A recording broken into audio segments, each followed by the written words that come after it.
Sziasztok, és nagyon sok szeretettel üdvözlök mindenkit. Én Hak Dominik vagyok, ez pedig a harmadik űr vallásokkal és egyházakkal foglalkozó videósorozata. A mai adásban a szientológiáról fogunk beszélni. Terveim szerint a videó megnézése után már rendelkezni fogsz egy átfogó képpel a vallást illetően. Kezdődjön tehát az objektív és informatív videó a szientológiáról. A nézéséhez kellemes időtöltést kívánok. Tartsatok velem!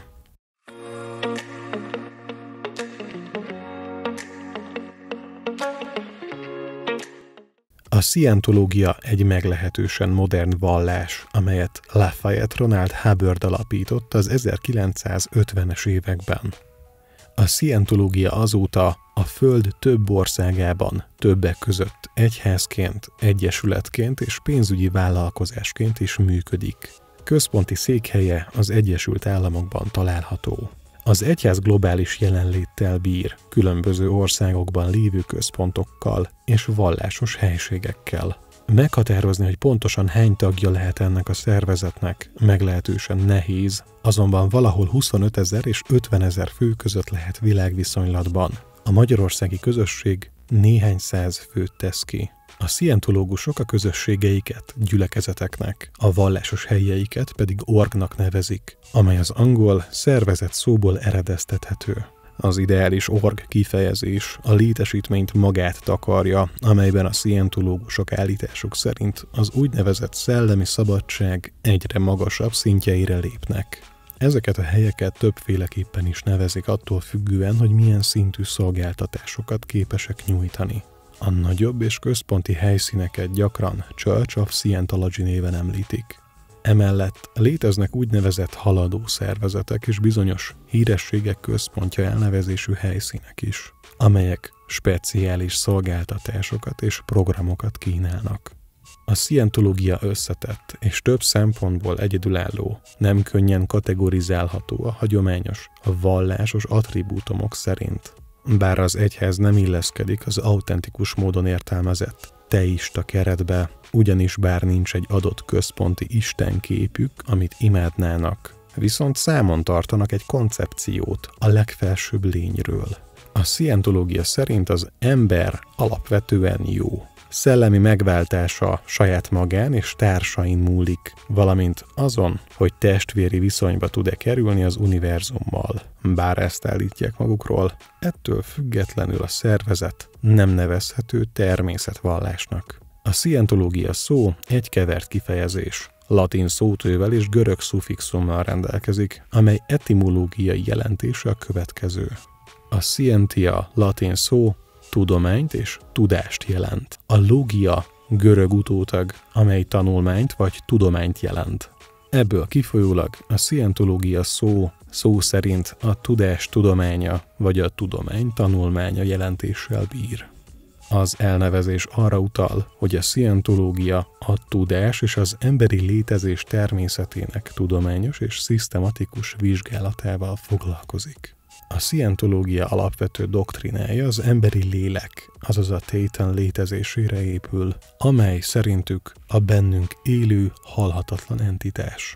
A vallás célja, hogy az embereket felszabadítsa a múltbéli traumáiktól, ezáltal magasabb tudatossági szintre emelve őket. Ennek eléréséhez különböző technikákat és úgynevezett auditálási eljárásokat alkalmaznak, amelyeket Hubbard írásaiban és előadásaiban részletezett. A szientológia jogi státusza eltérő a különböző országokban. Egyes országok hivatalosan vallásként ismerik el, míg mások szektaként vagy akár üzleti vállalkozásként kezelik. Az egyházat gyakran kritizálják pénzügyi átláthatatlansága, agresszív jogi lépései és tagjaival szembeni bánásmódja miatt. A szientológia Magyarországon az 1980-as évek végén, egészen pontosan 88-ban jelent meg hivatalosan.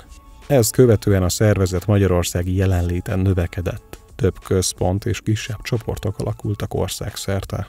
A vallás hívei rendre különböző programokat és eseményeket szerveztek a nyilvánosság számára, hogy népszerűsítsék tanításaikat. 2011-ben aktuálissá vált az új vallási törvény bevezetése, amely megvonta a Scientológia szervezetétől a magyarországi egyházi státuszt. Ez azóta is jelentős hatással van a szervezet működésére és jogi státuszára az országunkban. 2017-ben az NAIH, azaz a Nemzeti Adatvédelmi és Információszabadság Hatósága vizsgálata és az ezt követő pénzbírság súlyos csapást jelentett a szervezet számára, különösen az adatkezelési gyakorlatai miatt. Ezek következtében a Scientológia Magyarországon jelenleg egyesületi formában működik. Ez azt jelenti, hogy országunkban nem rendelkeznek egyháznak járó adómentességgel és más kedvezményekkel. Azonban továbbra is gyakorolhatják az általános értelemben vett vallásos tevékenységüket. A Scientológia alapjait a már említett bizonyos Lafayette Ronald Hubbard nevű író fektette le. Hubbard történetesen egy elismert író volt, aki irodalmi alkotásairól, főleg tudományos fantasztikus írásairól vált ismertté. Élete során több művet publikált, köztük novellákat, regényeket, valamint fantasztikus és filozófiai témákról szóló könyveket egyaránt. Érdekesség, hogy Hubbard tartja a világrekordot a legtöbb kiadott könyvvel. Nos, meglehetősen szokatlan, de minden esetre érdekes, hogy egy ilyen nagy fantáziával megáldott író lefekteti egy vallás alapjait. Ebből adódóan a nagy közönség számára meglehetősen kétséges az általa írt vallásos szövegek hitelessége a temérdek egyéb műve mellett.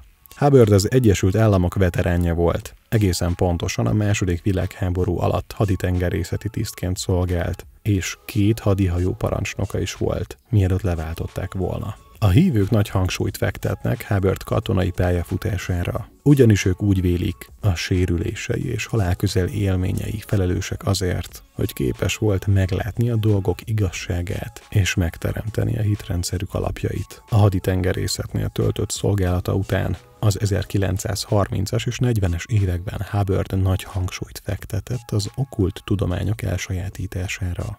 1950-ben megírta és véglegesítette a Scientológia alapjait jelentő Dianetika könyvét, a Szellemi Egészség modern tudománya címmel. Ez az év döntő jelentőségű a szervezet számára, ugyanis ez szerintük mindennek a kezdete. A Dianetika a Scientológiában a ma is használt auditálási technikára összpontosít, amelyre lehetőség van akár beszélgetéseken keresztül, akár egy eméternek nevezett gép által. Az úgynevezett auditáláson a szakemberek segítenek a pácienseknek felidézni a múltbéli traumáikat, és segítségükkel túljutni azokon, vagy elfelejteni azokat, eltávolítva a múlt emlékeiből származó érzelmi traumákat a tisztulás folyamatában.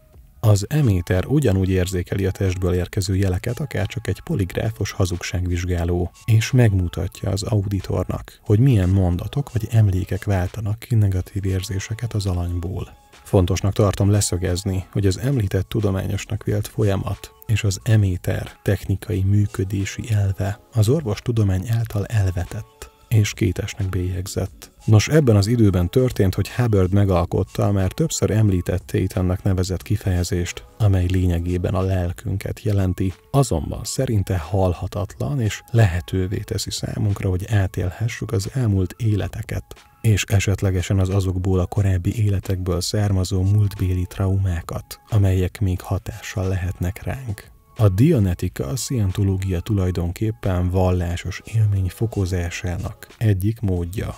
Hogy megértsük Lafayette gondolatait, érdemes lehet egy korabeli beszédét taglalni, amely így szól. Az átlagember bizonyos problémákkal küzd, bizonyos kérdéseket tesz fel magának. Hogy kereshetek több pénzt?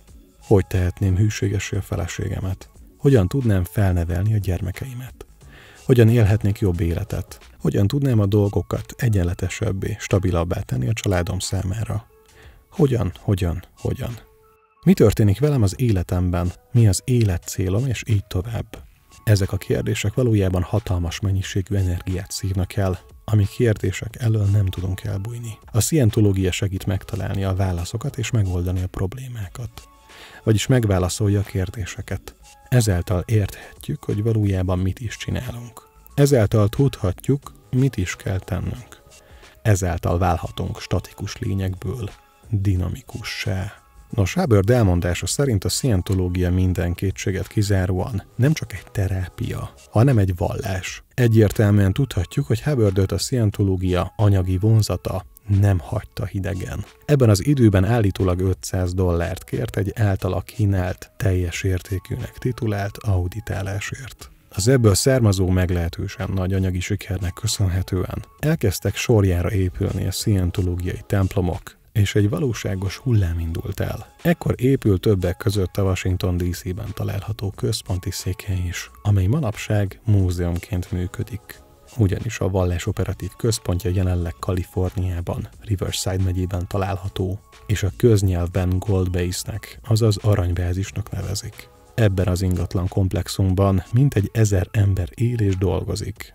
Több pletyka kering az ezen a területen lévő életről és munkáról, amelyekről heves vita folyik. Azonban mivel nincs kézzel fogható bizonyíték a szélsőséges állítások alátámasztására, így nehéz tényszerűen, objektíven beszélni a témáról. Nos, a szientológusok meggyőződése, hogy a lelkünk, a téten halhatatlan, és maga az életünk nem korlátozódik erre az egyetlen létformára.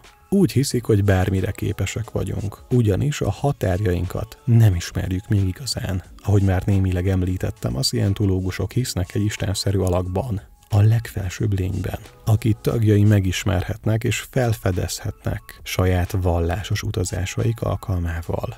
A szientológia tanításai kitérnek egy meglehetősen érdekes fogalomra, amely központi szerepet tölt be a szervezetükben. Szerintük ugyanis létezik az életben 8 dinamika, amely a létünk különböző aspektusait és törekvéseit írja le. A dinamika fogalma azt a célt szolgálja, hogy magyarázhatóvá tegye az élet azon különböző területeit, amelyek felé az emberek energiát és figyelmet fordítanak. A 8. dinamika a következő. Az önmagunk dinamikája, a család és a szex dinamikája, a csoport dinamikája, az emberiség dinamikája, az életformák dinamikája, az univerzum dinamikája, a szellem dinamikája és a végtelenség dinamikája. Ezen principiumok tanulmányozása ösztönzi a híveket, hogy az élet minden területén fejlődjenek. A szervezet literatúrája 2 részre bontható, az alapvető és a haladó anyagokra. A teljesség igénye nélkül felsorolok párat ezek közül. Az alapvetőek a következők. Dianetika, a szellemi egészség modern tudománya. Az emberi elme alapjai. Az élet egy új nézőpontból. A 8/8008. Továbbá haladó anyagnak számít az OT sorozat és Hubbard aranykorszakbeli előadásai. Vannak egyéb fontosnak vélt irodalmi művek is, mint amilyen a Dianetika és Szientológia műszótára, a hiteles történet L. Ron Hubbard életéről, a haladás, a forrás, az auditor, a technológia és az etikai kézikönyv. A hívők a szientológiáról való diskurálások alkalmával általánosságban kerülik az olyan szavakat, mint amilyen az isteni vagy csodálatos hit, és helyette inkább a tudományra és a technológiára hivatkoznak. A szientológiában van egy állapot, amelyet úgy hívnak, hogy tisztaság, ami azt jelenti, hogy az adott illető már megszabadult a traumatikus emlékeitől. A tisztítás után különböző szakaszok követik egymást. Az OT állapot a szientológiában az operatív téten rövidítése. Ez egészen pontosan az egyház által kidolgozott spirituális fejlődési szintek csoportját jelenti.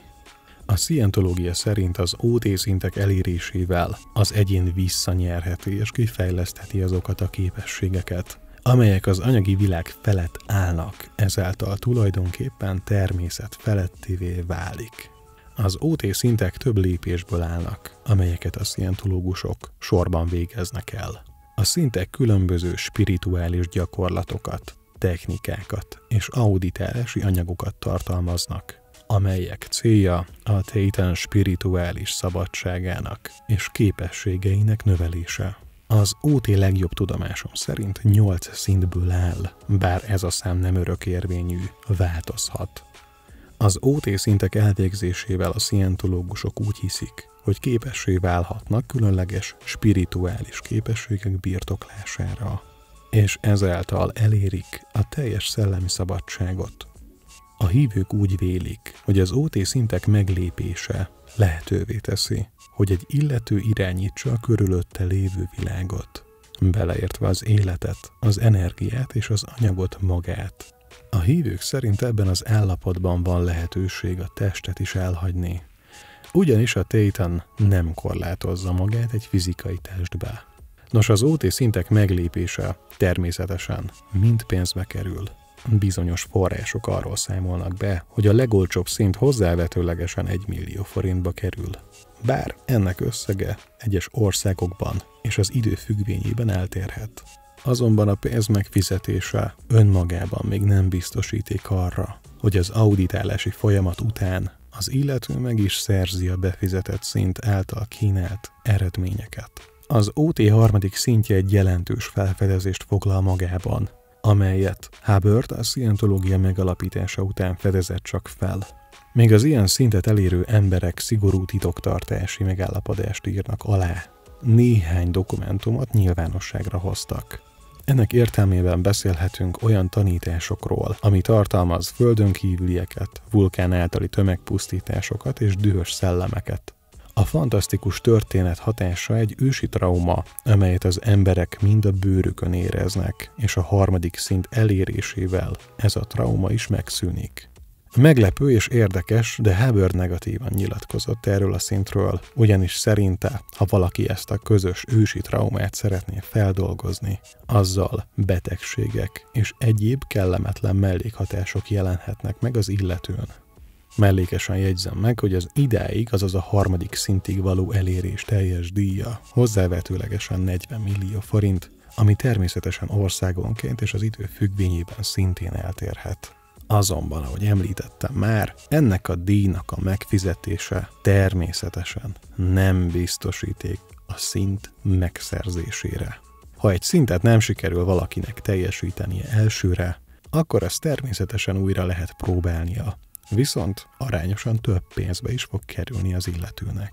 Egy kicsit visszaugorva az időben az IRS, vagyis az Egyesült Államok adóhatósága megkísérelte visszaigényelni az adókat a 60-as években, ami hatására az egyház több ezer keresettel válaszolt a hatóság támadása ellen, ami hozzávetőlegesen 25 éven át tartó pereskedést eredményezett. Amíg végül megállapodtak, hogy az amerikai szientológia szervezete a valóban egyháznak minősül, így adómentességet élvezhet. Azonban, mire ez a mérföldkőnek számító döntés megszületett, Lafayette Ronald Hubbard elhunyt. Amivel kapcsolatban az volt az egyház hivatalos nyilatkozata, hogy Hubbardnek már nincs szüksége a fizikai testére, ugyanis anélkül is tud írni és kutatni. Ez egészen pontosan 1986-ban történt meg, ami után egy David Miscavige nevű férfi vette át az egyház irányítását. Miscavige ellen rengeteg panasz született vezetésének ideje alatt. Ilyen eset volt többek között egyháztagokkal szembeni erőszak és különböző visszaélések vádja. Azonban fontos tény, hogy ezeket az állításokat senki soha nem tudta bizonyítékkal alátámasztani. A vezetőváltás idején elindult egy jelenség, amikor is hollywoodi hírességek sorra öltötték magukra a szientológia hitét. Közöttük elsőként ott volt John Travolta, Tom Cruise és több más olyan illető is, akik állításuk szerint a szientológia hatására megszabadultak traumáiktól, ezt publikusan hirdetve. Nos, tény, hogy az auditálások alkalmával sok személyes, privát jellegű információ kerül feljegyzésre, amelyeket az egyház felhasznál vagy felhasználhat adott esetben. Ez a pozíció a hívőkkel szemben egy kiszolgáltatott helyzetet eredményez. Ennek okán vannak olyan országok, többek között jelenleg Magyarország is, ahol korlátozások alá vonják a szervezet vallásos tevékenységét. Némely országok, mint például Németország, Franciaország, Belgium, Oroszország és Görögország alkotmány ellenességre, pénzügyi visszaélésre és zsarolásra hivatkozva elítélik, korlátozzák a szervezet működését és kártékony szektaként tartják számon. A privát, esetlegesen kényes információ kiszolgáltatásával a hívők hűsége megkérdőjelezhetővé válik, és árnyalhatja a szervezet megítélését. A szientológia egyértelműen egy modern, bonyolult és relatíve átláthatatlan nemzetközi hálózatot képez, amely az Egyesült Államokban bár vallási státuszt kapott, azonban több más országban kifejezetten veszélyesnek tartják, korlátozzák és betiltják. A videó végéhez értünk. Remélem, hogy az anyaga hasznodra vált. Amennyiben támogatni szeretnéd a munkánkat, légy csatornatag, támogass minket szuperköszönettel, valamint véleménykifejtő hozzászólással. Köszönöm, hogy velem tartottál. Amennyiben tetszett a videó, lájkold és oszd meg a barátaiddal, ha érdekesnek találtad. További kellemes napot! Sziasztok!